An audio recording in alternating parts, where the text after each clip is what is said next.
Pixar, you know them? Let's not waste any time getting into it. Pixar, more like subpar.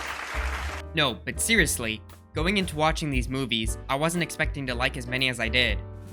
I think this is because my image of Pixar was thrown through a wood chipper and then lit on fire after all the post-Cars 2 movies.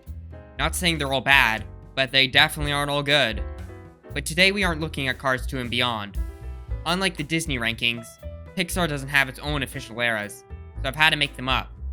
In this video, we will cover the Pixar movies from Toy Story to 2010's Toy Story 3. These 11 movies I've dubbed the classic era of Pixar. And normally I don't say this, but considering that every single one of these movies is guaranteed to be someone's absolute favorite, this is just my list.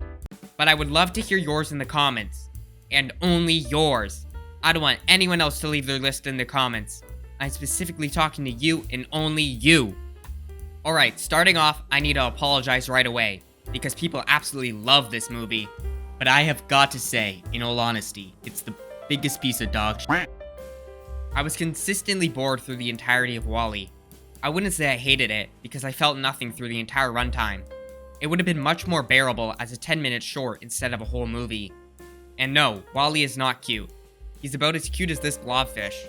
Here's something that's actually cute. Finding Nemo was a very movie. Another I felt pretty much nothing about. Dory, voiced by Ellen DeGeneres. That's Eminem. Dory is the annoying side character, and they sure were annoying. Thankfully, Pixar never made a movie all about Dory. Oh, come on! Everyone loves to say how amazing the opening scene is in Up, but no, it's not amazing at all. The wife has a miscarriage, gets old, and dies. It's the opposite of amazing. Yeah, it's emotional, but not in a good way. The villain of the movie, Charles Muntz, was Carl's idol as a kid. How is he still alive? I mean, it's possible. He's canonically 92 years old, but how is he more agile than I am now? Not actually though, I'm a ninja. The scene where Carl reads Ellie's note and leaves behind his lifelong dream to help Russell? Yeah, that's a good scene. But I'm still mixed on the movie. I like what it tries to do, it just missed the mark a bit for me. A Bug's Life. Finally a movie I care about. Wait a second. Oh, I know. I'm always acting like the sky is falling. Wait. No. Chicken Little alert, Chicken Little alert. Everywhere I go, I see his face. A Bug's Life isn't bad. It's actually pretty darn good. The circus bugs are kinda just there to further the plot, which is fine for what it is, but I would have loved to see them be explored a bit more. The villain, Hopper, is great. One of the most underrated animated villains. His motives and ideology are brilliantly written. It's worth watching the movie just for him. Toy Story 3 is definitely a good movie, on its own, if you ignore how much better the first two were. I think it serves as a fitting finale for the series. It's genuinely depressing seeing Lotso be left behind. I swear, half of the purpose of these movies are just to make you feel guilty about how you treat inanimate objects. Buzz's character is tossed aside here, and the movie doesn't really do anything noteworthy or interesting with his character. I think the best characters have to be Barbie and Ken. Yeah, Ratatouille is pretty good, but who cares? Let's talk about something better instead. Ratatouille on the Wii. This was one of the first games I got for the Wii, and as far as licensed games go, it's actually pretty fun. There's an entire button that's only function is to sniff the air. I remember I got stuck on this one level for an absurd amount of time. The goal was to go through the river without getting dragged into the whirlpools, and it was impossible. As soon as you passed one, it would either suck you back in or there would be another one immediately in front of it.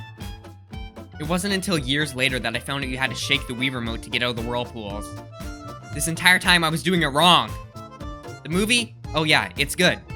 I don't have any personal attachment to it, but I see why others might like it so much. The Incredibles is an overall great superhero movie. Ironic how Pixar makes more original ones than the dedicated superhero factory.